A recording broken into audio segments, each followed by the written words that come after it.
Matapos ang mahabang paglalakbay, nakarating na ang karwaheng sinasakyan ni Yang Kai. Huminto ito 50 milya ang layo mula sa Medicine King Valley. Ibinalik ng kutsero ang kanyang letigo at sumigaw papasok sa karwahe. Munting kapatid, narito na tayo sa Medicine King Valley. Narito na. Nagising si Yang Kai mula sa kanyang meditasyon at agad na lumabas habang puno ng saya ang mukha. Ngunit paglingon niya sa paligid, natigilan siya. Anong lugar ito? Walang kahit anong palatandaan ng Medicine King Valley, pawang ilang lamang ang nasa paligid. Napangiti ng alanganin ang kutsero. Munting kapatid, hindi mo alam. Napakadelikado ng lugar sa paligid ng Medicine King Valley. Hindi nangangahas lumapit ang mga ordinaryong tao. Hanggang dito lang kami naghahatid ng mga bisita bago bumalik. Kapag lumampas pa rito, para ka nang pumasok sa pintuan ng kamatayan. Kumunot ang noo ni Yang Kai. Nang mapansin ng kutsero ang kanyang pagkainis, mabilis nitong ipinaliwanag ang sitwasyon sa paligid ng Medicine King Valley. Pagkatapos makinig, dahan-daw ang kumalma si Yang Kai. Alam niyang nagsasabi ng totoo ang kutsero at hindi lamang siya basta iniiwan dito. Hindi na siya nakipagtalo pa. Ilang dosenang milya lamang naman ang natitira. Naglabas siya ng isang silver note bilang bayad bago gamitin ang kanyang movement technique at mabilis na nagtungo patungo sa malalayong bundok. Bagamat narinig na niya mula sa kutsero kung gaano kapanganib ang lugar sa paligid ng Medicine King Valley, ibang usapan pa rin ang makita ito mismo. Sa loob lamang ng 30 milya, nakakita siya ng 4 o 5 mababangas na labanan. Ang mga taong ito ay nagkaroon ng alitan sa loob ng lambak at saka lumabas upang doon tapusin ang kanilang hidwaan. May ilan pang bangkay sa gilid ng daan na mainit-init pa. Palihim na napailing si Yang Kai. Gayunpaman, nanatili siyang tapat sa prinsipyo niyang. Kapag nasa ibang lugar, huwag makialam sa problema ng iba. Tahimik lamang siyang nagpatuloy sa paglalakad. Ngunit hindi nagtagal, nakarinig siya ng magulong sigawan mula sa likuran kasabay ng tunog ng mabilis na paghampas ng hangin mula sa mga gumagalaw na katawan. Napakunot noo siya at lumingon. Isang dalagang nakasuot ng mapusyaw na asul na bestida ang mabilis na lumilipad patungo sa kanyang direksyon. Mukha itong nasa 16 o 17 taong gulang at medyo maganda. Ngunit sa sandaling iyon ay puno ng takot ang kanyang malalaking mata habang desperado siyang tumatakbo. Sa likuran niya ay may 6 o 7 taong humahabol. Punong-puno ng galit at killing intent ang kanilang mga mukha habang may hawak na mga espada at sable. Lintik na babae, tumigil ka, sigaw ng isa, mas lalo pang bumilis ang takbo ng dalaga. Bilasan ninyo, huwag ninyong hayaang makapasok siya sa lambak. Kapag nakapasok siya roon, hindi na natin siya mahuhuli. Nang makita nilang papunta ang babae sa Medicine King Valley, biglang nagbago ang kanilang mga mukha. Mahigpit na ipinagbabawal ang pakikipaglaban sa loob ng lambak. Kapag nakapasok doon ang babae, wala na silang magagawa. Sa isang iglap, dumaan ang dalaga sa harapan ni Yang Kai. Nang makita niyang maingat siyang tinitingnan nito, ngumiti siya at ipinakita ang mapuputi niyang ngipin bago sumigaw habang hinihingal. Pinsan, tumakbo ka. Ano pang hinihintay mo? Biglang lumamig ang ekspresyon ni Yang Kai. Bago pa siya makapag-react, mabilis nang dumaan ang babae na parang hangin, kasama ang mahinang halimuyak nito. Hindi maganda. May kasabwat ang lintik na babaeng iyon. Bilasan ninyo. Huwag hayaang makatakas ang kahit sino. Patayin ang lalaki. Hulihin ang babae. Nagbago agad ang ekspresyon ng lalaking sumigaw kanina. Ang grupo ng mga humahabol ay tila nabuhayan ng dugo ng manok at biglang bumilis ang kanilang takbo. Lintik. Galit. Namura ni Yang Kai habang nagngingit-ngit ang mga ngipin. Hindi na siya nag-aksaya ng oras sa pagpapaliwanag sa mga taong iyon at agad na hinabol ang dalaga. Ginamit niya ang sarili niyang movement technique. Sa loob lamang ng ilang hininga, naabutan niya ang dalaga. Nagulat ito at napalingon. Agad niyang nakita si Yang Kai na nakangising parang demonyo. Pinsan, madiing sambit ni Yang Kai habang nagngingit-ngit ang kanyang mga ngipin. Hehe, nanigas ang mukha ng dalaga at tila naging mapait na ampalaya. Hindi niya inaasahang napakabilis pala ni Yang Kai. Ngunit bago pa tuluyang mawala ang kanyang tawa, biglang naging malamig ang mukha ni Yang Kai. Habang tumatakbo, iniunat niya ang kanyang kamay at hinablot ang babae. Nagbago agad ang ekspresyon nito at mabilis na sumalubong gamit ang kanyang palad. Pinakawalan ni Yang Kai ang kanyang true essence at direktang sinalubong ang atake nito. Nayanig ang katawan ng babae at biglang bumagal ang kanyang takbo. Bago pa siya makapag-react, naipulupot na ni Yang Kai ang isang braso sa kanyang baywang habang hawak ang kanyang pulsuhan gamit ang kabilang kamay. Bigla siyang huminto. Ikaw, anong ginagawa mo? Tumakbo ka. Gulat na sigaw ng babae habang papalapit ang mga humahabol. Malamig na sumangot si Yang Kai. Iniikot niya ang kanyang baywang at, sa gitna ng sigaw ng babae, direkta niya itong ibinato pabalik sa grupo ng mga humahabol. Dahil sa sobrang bilis ng pangyayari, wala man lang panahon ang babae upang makapag-react bago siya bumagsak diretso sa lupa. Nang makita ito ng grupong humahabol mula sa likuran, agad silang nabuhayan ng loob at mabilis na kumalat upang palibutan ang dalaga bago pa ito tuluyang makatayo. Lintik na babae, tingnan natin kung saan ka pa tatakas ngayon. Sigaw ng pinuno, isang malaking lalaking may mabagsik na aura habang nagngingit-ngit ang mga ngipin. Malamig at mapanuyang tumawa ang iba. Ilan sa kanila ay lantaran pang tinitigan ang maselang katawan ng dalaga, at sa kanilang mga mata ay makikita ang nakatagong pagnanasa. Nang makita iyon ni Yang Kai, agad lumamig ang kanyang mukha. Ang mga taong ito, ay tiyak na hindi mabubuting tao. Puno ng galit ang ekspresyon ng dalaga habang mariing kinakagat ang kanyang mapulang labi. Biglang tumingin ang kanyang malatubig na mga mata kay Yang Kai habang galit na sumisigaw. Walang hiya ka, napakakapal ng mukha mo. Isinusumpa kitang mamatay ng miserable. Sana'y mabura ang iyong divine soul at tamaan ka ng kidlat. Kung hindi lamang siya ibinalik ni Yang Kai, matagal na sana siyang nakapasok sa Medicine King Valley at ligtas na ngayon. Sa pag-iisip nito, lalo lamang siyang nakaramdam ng hinanakit at galit. Bahagyang sumangot si Yang Kai bago tahimik na tumalikod at naglakad palayo. Bagamat alam niyang masasamang tao ang grupo ng mga lalaki, ninas pa rin siya sa ginawa ng dalaga kanina kaya't nagpasya siyang takutin muna ito. Nang makitang ganoon siya kawalang puso, nanlamig ang buong katawan ng dalaga. Samantala, nakita ng mga lalaking nakapaligid sa kanya na tila aalis na si Yang Kai. Nagkatinginan sila bago tahimik na sumugod ang dalawa sa kanila. May hawak silang matutulis na espada at sable habang dahan-daw ang papalapit kay Yang Kai mula sa likuran. Pinsan man niya ito o hindi, dahil nakita na sila ng binata, wala silang planong mag-iwan ng buhay na saksi. Muntik nang sumigaw ng babala ang dalaga ngunit agad na idinikit ng isa sa mga lalaki ang espada sa kanyang leeg. Naramdaman niya ang malamig na talam kaya napalunok siya at napatahimik. Mabilis silang kumilos na parang hangin at agad na nakalapit sa kanyang likuran. Kumikislap sa malamig na liwanag ang kanilang mga sandata habang sabay nilang tinaga ang mahahalagang bahagi ng katawan ni Yang Kai. Hindi napigil ang mapasigaw ng dalaga.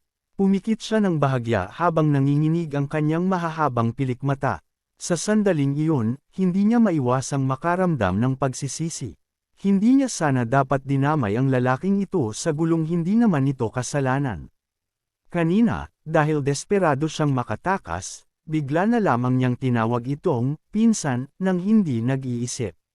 Hindi niya inaasahang mauuwi ito sa ganitong kapahamakan. Ngunit si Yang Kai, na tila may mata sa likod ng ulo, ay biglang sumulong bago pa man siya tamaan ng mga sandata. Sa isang himalang galaw, naiwasan niya ang sabayang pag-atake ng dalawang lalaki. Pagkatapos ay dahan-dahan siyang lumingon. Walang emosyon niyang tiningnan ang dalawa habang unti-unting umangat ang sulok ng kanyang bibig sa isang kakaibang ngiti. Nanlamig ang likod ng dalawang lalaki. Doon lamang nila napagtanto na hindi pala mahina ang binatang ito. Sabay silang sumigaw at pinaikot ang kanilang origin chi habang naglalabas ng nakamamatay na galaw laban kay Yang Kai. Bago pa makapag-react ang dalawang lalaki, agad silang pinalipad ng isang napakalakas na puwersa. Habang nasa ere, walang tigil silang nagsusuka ng dugo. Pagbagsak nila sa lupa, patay na agad sila.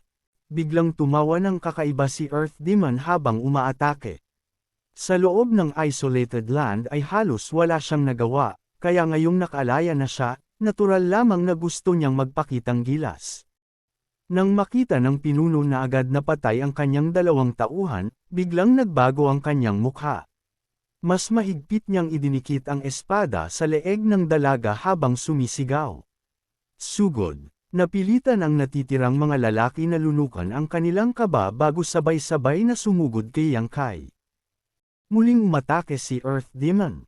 Nabigla ang ilang lalaki sa kakaibang secret treasure na iyon at agad nagbago ang kanilang mga mukha. Isa sa kanila ang humiwalay upang harapin ang Soul Breaking Cone ni Earth Demon habang ang iba ay patuloy na sumugod kay Yang Kai.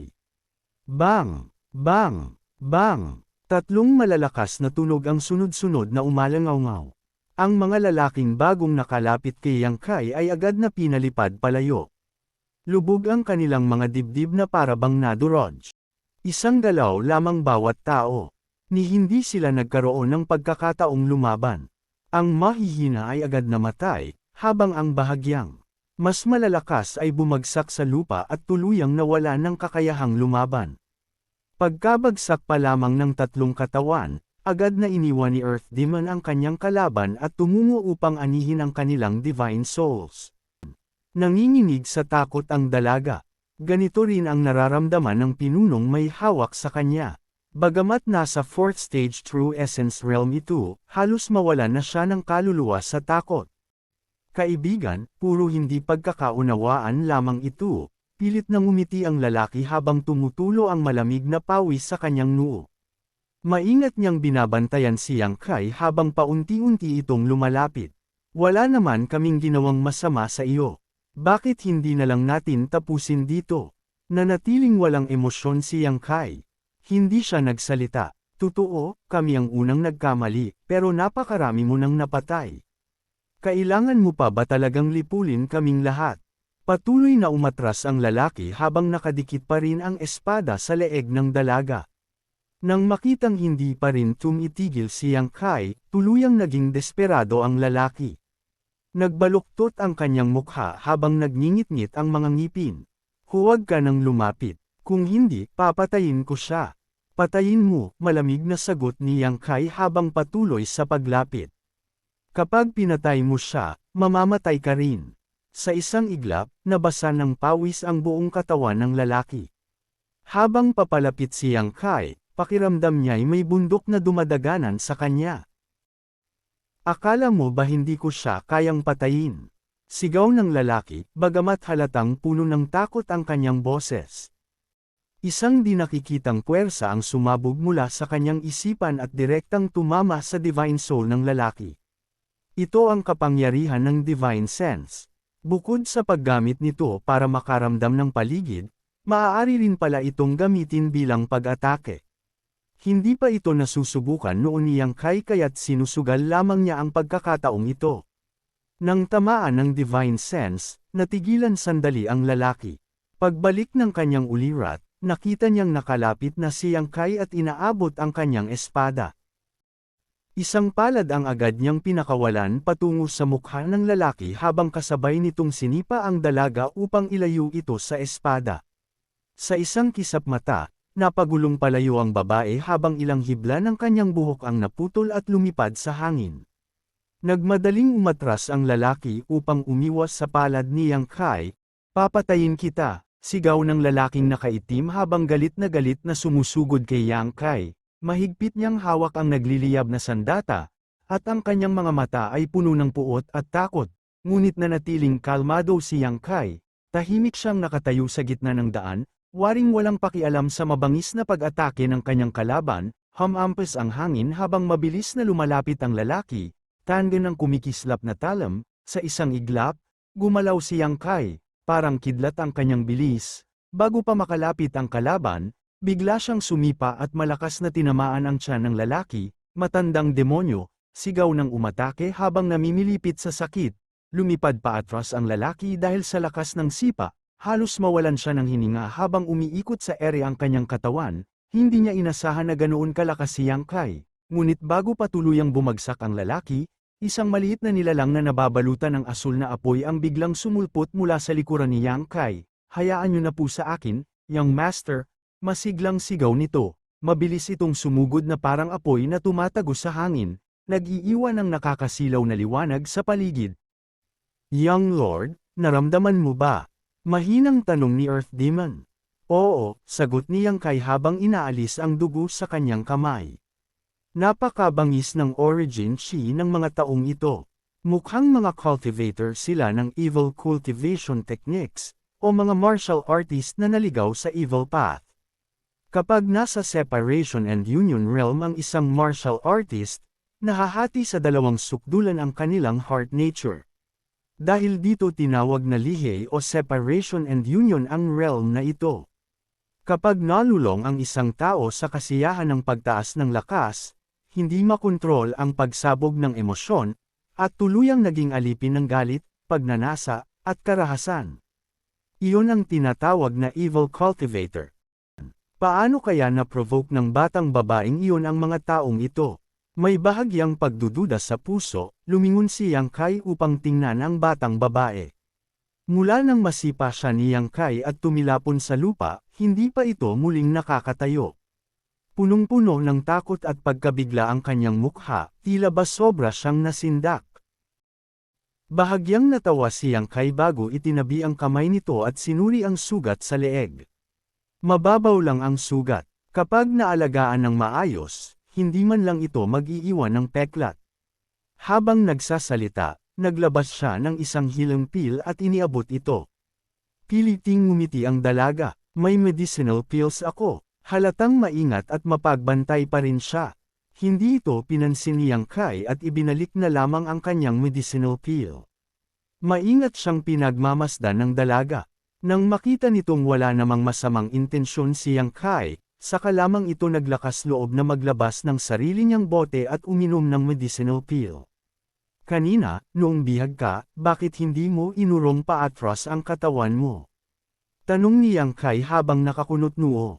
Ako, hindi pa ako nakikipaglaban sa totoong laban, namyulang sagot ng dalaga. Mula pagkabata, kahit nagko-cultivate siya, puro sparring lamang ang kanyang naranasan. Hindi pa siya kailanman nakaranas ng tunay na laban ng buhay o kamatayan. Maingat siyang tiningnan ni Yang Kai. Napansin niyang napakapino at misla ng dalaga, at mamahalin din ang suot nitong damit. Bagamat medyo tuso at makulat ang dating nito, may kakaiba itong aura na imposibleng malinang ng ordinaryong maliit na puwersa. Siguradong isa itong young miss mula sa malaking pamilya. Paano mo naman na-provoke ang grupong iyon? Tanong ni Yang Kai.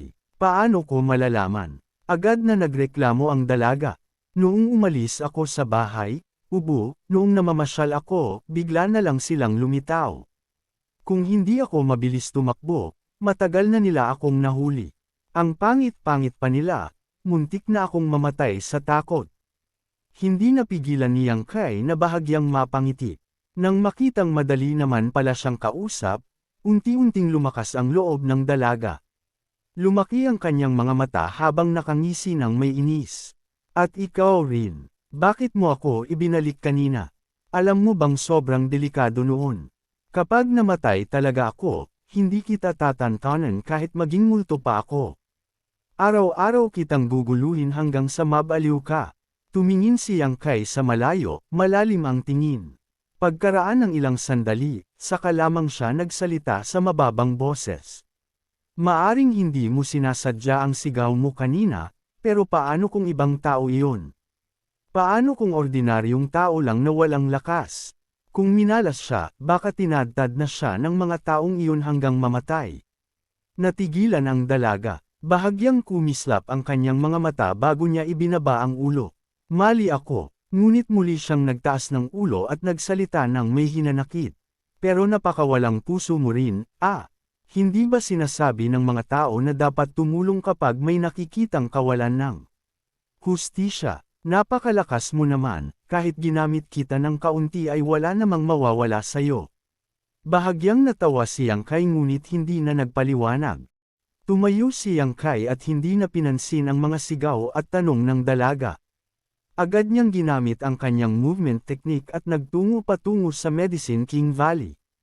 Natigilan ang dalaga ngunit dali-dali ring tumayo at sumunod. Ilang milya na lamang ang layo nila sa Medicine King Valley. Takot na takot siyang baka may bigla na namang lumitaw na masasamang tao, kaya natural na gusto niyang makarating agad sa lambak upang makapagtago. Ngunit pagpasok nila sa bayan sa loob ng lambak, tuluyan na niyang nawala si Yang Kai. Halos kaedad ko lang siya pero napakalakas na niya, saang pamilya kaya siya nanggaling. Bulong ng dalaga habang nag-iisip ng mabuti. Ngunit kahit gaano niya pag-isipan, wala siyang maalalang taong tumutugma rito, kaya lalo lamang siyang nenas.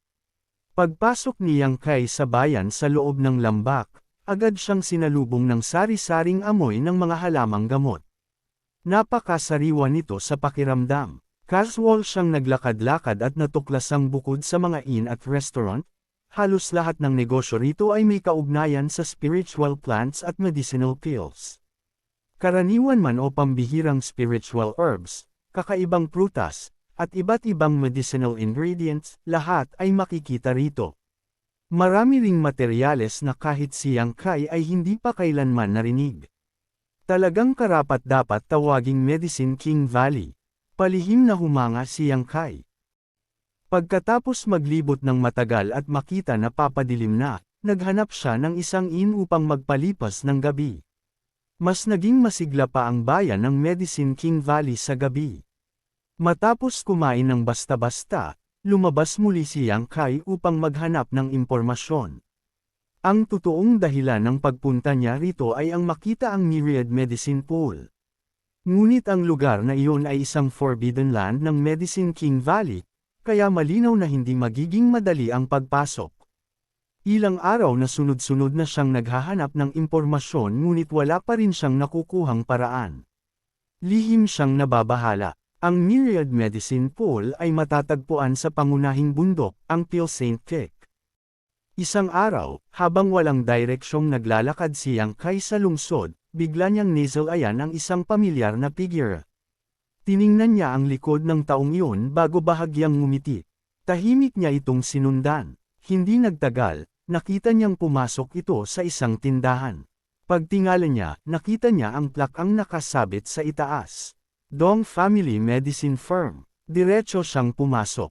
Agad siyang sinalubong ng isang shop assistant na punong-puno ng sigla. Ano pong kailangan ng panauhin? Kumpleto po ang medicinal materials ng aming Dong Family Medicine Firm. Mula sa ingredients para sa alchemy hanggang sa finished medicinal pills, mayroon po kami. Makatarungan din po ang presyo namin at walang panlalamang. Gusto po ba ninyong tumingin? Hindi ako bibili ng kahit ano, umiling si Yang Kai.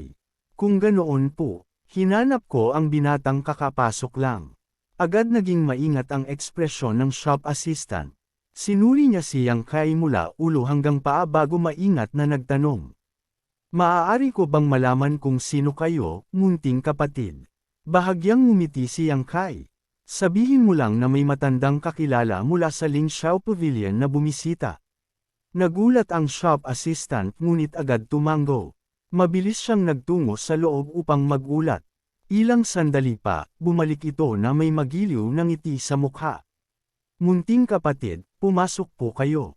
Inaanyayahan kayo ng aming young master. Tumango si Yang Kai. Pagpasok niya sa inner hall, sinundan niya ang hagdan paakyat hanggang ikatlong palapag. Pagdating sa pintuan, magalang na sinabi ng shop assistant. Nasa loob po ang young master. Pagkatapos magsalita, magalang itong umatras. Tinulak ni Yang Kai ang pinto at diretsyong pumasok.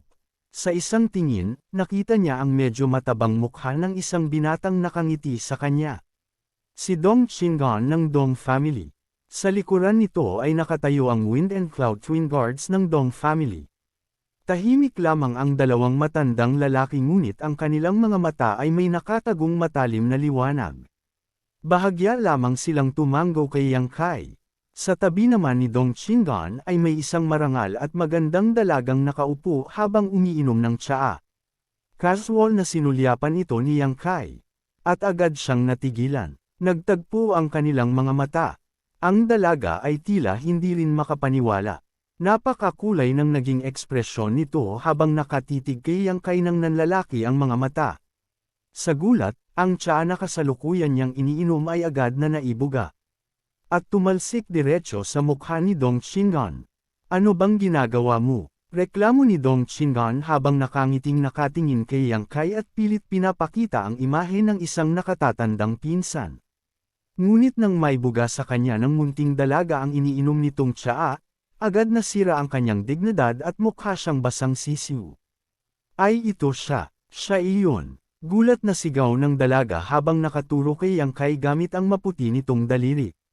Sa wakas ay natanggal ni Dong Qinggan ang mga dahon ng tsaa sa kanyang ulo. Kumunat siya ng noo at nagtanong, anong ibig mong sabihin na siya iyon? Ipaliwanag mo ng maayos. Siya yung nakilala ko sa labas ng lambak. Yung kontrabidang hamuli sa akin at ibinalik ako. Mabilis na paliwanag ng dalaga.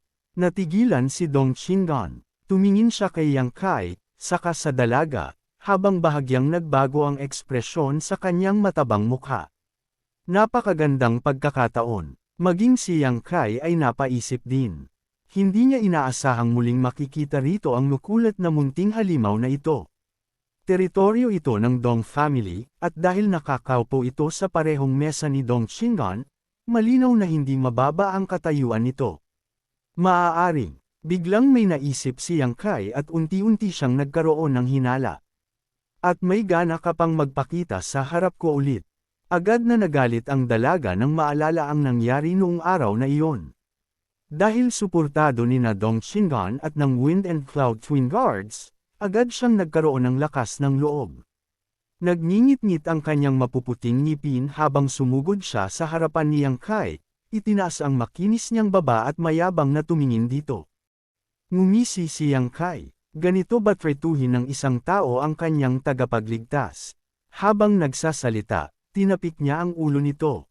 Biglang naningkit ang mga mata ng dalaga at mabilis itong umurong na parang kuneho bago nagtago sa likuran ni Dong Qinggan. Nagngingit-ngit ang mga ngipin nito habang tinitingnan si Yang Kai na tila nagpapanggap lamang na matapang. Huwag kang bastos, seryosong sabi ni Dong Qinggan. Agad namang tumuwid ang dalaga at sumigaw kay Yang Kai. Oo nga, huwag kang bastos. Hindi ikaw ang kinakausap ko. Iritadong sigaw ni Dong Qinggan habang pinandidilatan siya. Ha! Tuluyang natulala ang dalaga. Niligtas ka niya, anuman ang nangyari. Hindi ka man lang ba marunong magpasalamat? Ang laki-laki mo na pero wala. Kaparing asal. Ano bang klaseng ugali iyan? Sermon ni Dong Qinggan na parang isang mahigpit na nakatatandang kapatid. Hindi ako magpapasalamat. Galit na sigaw ng dalaga habang nagmamaktol. Kung hindi niya ako ibinalik noon, matagal na sana akong nakapasok sa Medicine King Valley. Pasaway ka, lumabas ka nga. Galit na hampas ni Dong Qinggan sa mesa. Namula agad ang mga mata ng dalaga bago siya padabog na lumabas ng silid. Bago tuluyang umalis, masama muna niyang tiningnan si Yang Kai. Pagkaalis nito, napailing si Dong Qinggan habang mapait na nakangiti. Nagbigay siya ng tingin sa Wind and Cloud Twin Guards. Agad na pinakawala ng dalawang matanda ang kanilang divine sense at matapos ang ilang sandali ay tumango sila kay Dong Qinggan. Maupo ka, sabi ni Dong Qinggan. Tahimik na umupo si Yang Kai at nagsalin ng tsaa bago nagtanong habang nakakunot noo. Ang babaeng iyon, si Yanner, sagot ni Dong Qinggan. Nagkita na kayong dalawa noon. Hindi napigilan ni Yang Kai na mapangiti ng mapait. Kung ganoon, totoo ngang pinsan niya ito. Hindi niya inasahang ang basta-basta nitong pagsigaw noon ay tunay palang tama. May kaunting alaala si Yang Kai tungkol kay Dong Qingyan, ngunit minsan lang naman silang nagkita, mahigit 10 taon na ang nakalipas. Noon ay isa lamang itong batang babaeng sunod-sunod kay Dong Qingyan. Pagkalipas ng 10 taon, paano niya pa ito makikilala? Talagang malaki ang pinagbago ng babae habang lumalaki, paulit-ulit na umiling si Yang Kai. Hindi lamang siya ang hindi nakakilala rito. Marahil, hindi rin siya nakilala ni Dong Qingyan. Sino ba naman ang maaalala ng malinaw ang mga bagay noong pagkabata? Sabi ni Yanner, may isang kabataang halos kaedad niya ang nagligtas sa kanya ilang araw na ang nakalipas. Hindi ko inaasahang ikaw pala iyon, buntong hininga ni Dong Qinggan. Minsan talaga, napakakakaiba ng tadhana. Nagkataon lang, bahagyang tumanggo si Yang Kai. Hindi niya ito itinuring na malaking bagay. Tutal, hindi naman siya masyadong nahirapan noon, at isa pa, sarili rin pala niyang pinsan ang kanyang nailigtas. Habang nag-uusap ang dalawa, dahan-dahan siyang lumapit habang may hawak na ancient jade sa kanyang kamay. Naglalabas ito ng mahihinang energy fluctuations na lubusang nagtatago ng kanyang aura. Napakahusay ng pagtatagong iyon. Kahit Divine Romang Realm Master na gumagamit ng Divine Sense ay hindi siya madaling mapapansin. Maya-maya lamang ay parang pas ang nakarating sa labas ng pinto at idinikit ang maliit niyang tainga upang makinig. Mukhang malapit si Yang Kai kay Dong Qinggan, kaya natural na na-curious siya. Bukod pa roon, hindi naman siya kadalasang pag-alitan ng kanyang kuya. Ngunit kanina ay talagang pinaalis siya nito. Agad niyang naisip na may lihim na pag-uusapan ang dalawa kaya siya sinadyang paalisan. Gusto kong marinig kung ano man ang pinag-uusapan ninyo. Bakit ka pumunta rito? Tanong ni Dong Qinggan habang nakatingin kay Yang Kai. Humihingi ako ng tulong. Anong klaseng tulong? Kailangan kong makapasok sa Medicine King Valley. Diretsyong sinabi yun ni Yang Kai habang umiinom ng tsaa at kalmadong nakatingin kay Dong Qinggan. May paraan ka ba? Saang bundok? Naging seryoso agad ang ekspresyon ni Dong Qinggan. Kill Saint Kick. Pagkarinig nito, hindi lamang si Dong Qinggan ang naningkit ang mga mata. Maging ang Wind and Cloud Twin Guard sa likuran niya ay napatingin din kay Yang Kai. Mapait na ngumiti si Dong Qinggan. May 12 pangunahing bundok ang Medicine King Valley. Ang 10 sidekicks ay tirahan ng 10 Great Elders, isa naman ang sa Valley Master, habang ang sentrong pangunahing bundok ay ang Pale Saint Kick, na siyang Forbidden Land ng Medicine King Valley. Kung gusto mong makapasok sa ibang bundok, may paraan ako. Pero kung Pale Saint Kick, napailing siya. Gusto kitang tulungan pero wala talaga akong kakayahan. Wala talagang paraan. Ayaw pa ring sumuko ni Yang Kai. Alam na niya kung gaano ka-special ang Pale Saint Kick, kaya nga agad niyang hinanap si Dong Qinggan nang makita niya ito. Hindi niya magamit ang kapangyarihan ng Yang family sa ngayon. Ngunit iba si Dong Qinggan. Bilang Young Master ng Dong family at magiging susunod na pinuno nito, natural na marami itong koneksyon at impluensya. Kumunat noo si Dong Qinggan habang marahang tinatapik ang mesa gamit ang daliri. Matagal muna siyang nag-isip bago nagsalita. Hindi naman lubusang imposible. Nagliwanag agad ang mga mata ni Yang Kai. Sabihin mo. Makalipas ang mahigit 2 buwan, gaganapin dito ang Alchemy Conference. Sa panahong iyon, magsasama-sama rito ang mga alchemist mula sa iba't ibang sekta upang makipagpaligsahan. Sa bawat Alchemy Conference, ang top 50 na alchemist ay pinapayagang makapasok sa Pale Saint Peak upang magbigay galang sa estatwa ng Pale Saint at maunawaan ang mga lihim ng alchemy. Kapag nakapasok ka sa top 50, legal kang makakapasok sa Pale Saint Peak. Napapikit si Yang Kai. Mukha ba akong alchemist? Seryosong umiling si Dong Qinggan. Hindi, pero ito lang ang tanging paraan para makapasok sa Pale Saint Peak. Maliban na lang kung maging elder ka ng Medicine King Valley. Paulit-ulit na napangiti ng mapait si Yang Kai. Parehong imposible ang dalawang paraan. Ang maging elder ng Medicine King Valley ay malinaw na hindi mangyayari. At ang makapasok naman sa top 50 ng Alchemy Conference ay mas lalong katawa-tawa. Hindi pa nga niya nasusubukan ang Tao of Alchemy. Paano siya makikipagsabayan sa mga pinakamahusay na alchemist sa buong mundo? Habang iniisip ito, halatang naguguluhan si Yang Kai. Bukod sa Pale Saint Peak, kaya kitang may pasok sa ibang bundok. Sabi ni Dong Qinggan habang tila nahihiya. Pakiramdam niya ay nawalan siya ng mukha. Ito ang unang beses na humingi ng pabor sa kanya si Yang Kai ngunit hindi niya agad matulungan. Hindi mahirap. Simple lang. Humanap ka ng mahahalagang heaven and earth treasures at hilingin sa mga elder ng Medicine King Valley na i-refine ang mga iyon para sa'yo. Sa ganoong paraan, makakapasok ka sa kanilang mga bundok, pero kalahating araw lang ang maximum na pwede mong manatili. Kapag sumobra ka, agad kang palalayasin. Malalaki ang ugali ng mga elder, at ang mga disipulo rito ay sobrang yabang. Mas mayabang pa kaysa sa young masters ng 8 great families ng Central Capital. Palihim na umiling si Yang Kai. Hindi sapat ang kalahating araw. Ganito na lang, seryosong sabi ni Dong Qing'an. Kung hindi ka naman nagmamadali, bumalik ka muna. Maghahanap ako ng ibang paraan para sa'yo. Hindi ko tatanungin kung ano ang balak mong gawin sa Pil Saint Kick, pero tandaan mo ito. Kapag may nangyaring problema, huwag mong idadamay ang Dong family. Nang marinig ang seryoso nitong tono, ngumisi si Yang Kai. Ano ba sa tingin mo ang gagawin ko? Sino bang nakakaalam sa iniisip mo? Iritadong sagot ni Dong Qing'an habang napapabuntong hininga. Ang masasabi ko lang, susubukan kong humanap ng paraan. Pero wala akong kasiguraduhan. Ma'am, tumango si Yang Kai. Pagkatapos nagpaalam na si Yang Kai kay Dong Qing'an, bumalik si Yang Kai sa kanyang inn. Habang nagme-meditate, patuloy niyang iniisip kung paano makakapasok sa Pil Saint Kick. Malinaw na ang ipinahiwatig ni Dong Qing'an. Wala talaga itong maayos na paraan. Kaya hindi maaaring umasa lamang siya rito. Habang malalim sa pag-iisip, biglang may kumatok sa pintuan. Kumunat noo si Yang Kai bago tumayo at binuksan ito. Sa harap niya ay si Yanner, nakangiting parang munting halimaw. Hehe, wala na ang galit at puot nito kanina. Sa halip, mas mukha itong interesado at magiliw. Bakit ka nandito? Nagtatakang tanong ni Yang Kai.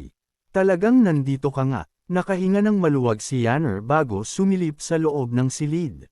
Bahagya siyang umubo saka nagsalita. Sinabi ni older brother na nakaisip na raw siya ng paraan. Sandaling natigilan si Yang Kai. Unti-unting lumitaw ang kakaibang ngiti sa kanyang labi habang umatras siya upang papasukin ito. Pumasok ka muna at mag-usap tayo. Hindi natakot si Yanner at mabilis na pumasok.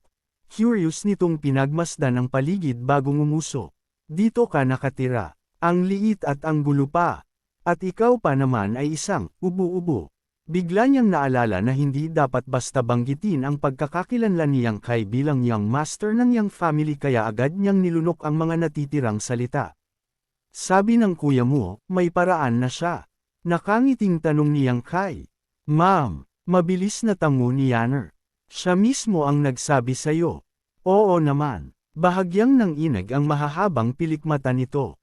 Kung ganoon, bakit hindi siya mismo ang pumunta rito?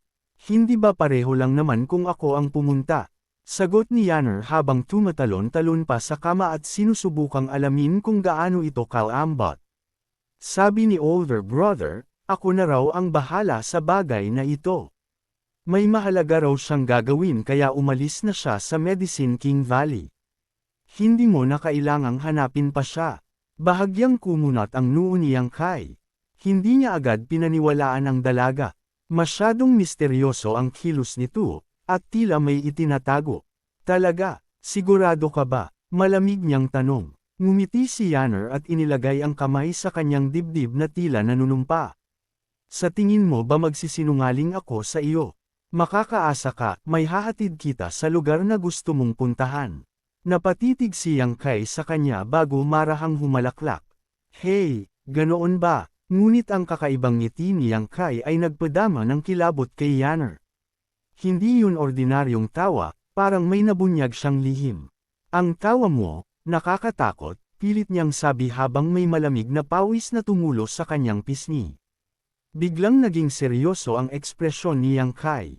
Dahan-dahan siyang lumapit at itinuon ang matalim na tingin sa dalaga.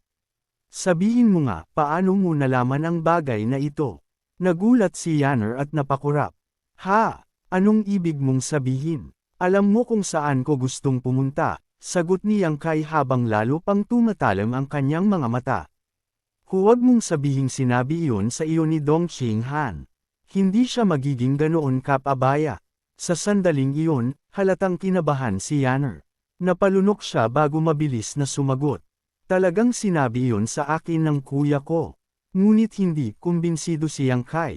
Sa tingin niya, may ibang paraan kung paano nalaman ng dalaga ang kanyang plano.